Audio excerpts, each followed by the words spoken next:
आणि एक महत्त्वाची बातमी, देवेंद्र फडणवीसांनी मध्यरात्री दिल्लीवारी केलेली आहे। मध्यरात्री दिल्लीला जाऊन देवेंद्र फडणवीसांनी अमित शहांची भेट घेतल्याची माहिती सूत्रांकडून कळते।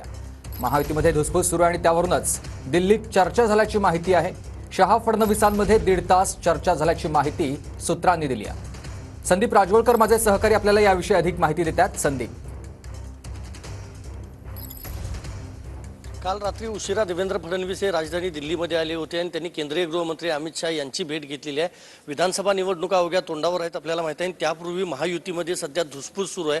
अजित पवार यांच्या पक्षाबद्दल आणि त्यांच्या सगळ्या नेत्यांबद्दल या बैठकीत चर्चा झाल्याची माहिती देखील आपल्याला सूत्रांकडून समजते। कारण कालच आपल्याला माहिती आहे की नवाब मलिक यांच्या मुलीला एक मोठं पद अजित पवार यांच्या पक्षाकडून जाहीर करण्यात आलेलं आहे। त्याचबरोबर नवाब मलिक हे त्यांच्या सोबत देखील आहेत। आजचा दिवसभरातलं जर पाहिलं तर खासदार संजय राऊत यांनी देखील मोठी टीका देवेंद्र फडणवीस यांच्यावर केलेली आहे की त्यांनीच पत्र लिहिलं होतं की आम्ही राष्ट्रभक्त आहोत आणि नवाब मलिक हे सोबत असणं योग्य नाही। त्यामुळे नवाब मलिक यांच्यावरून जी काही अजित पवार यांच्यावर टीका महाविकास आघाडीतले नेते करतात त्या सगळ्या संदर्भातली विस्तृत एक चर्चा जी आहे ती शहा यांच्यासोबत झालेली आहे। त्याचबरोबर एकनाथ शिंदे महायुतीमध्ये आहेत, अजित पवार देखील आहेत। असं जरी सगळे नेते सांगत असले तरी अजित पवार हे महायुतीमध्ये असणार की नाही याबाबत देखील जी चर्चा आहे ती झाल्याची माहिती आपल्याला समजते। आणि या बैठकीमध्ये प्रदेशाध्यक्ष चंद्रशेखर बावनकुळे हे देखील स्वतः हजर होते। या तीन नेत्यांमध्ये जवळपास 1.5 तास राजधानी दिल्लीमध्ये काल रात्री चर्चा झाली आणि चर्चा झाल्यानंतर पहाटे फडणवीस हे पुन्हा मुंबईमध्ये परतलेले आहेत।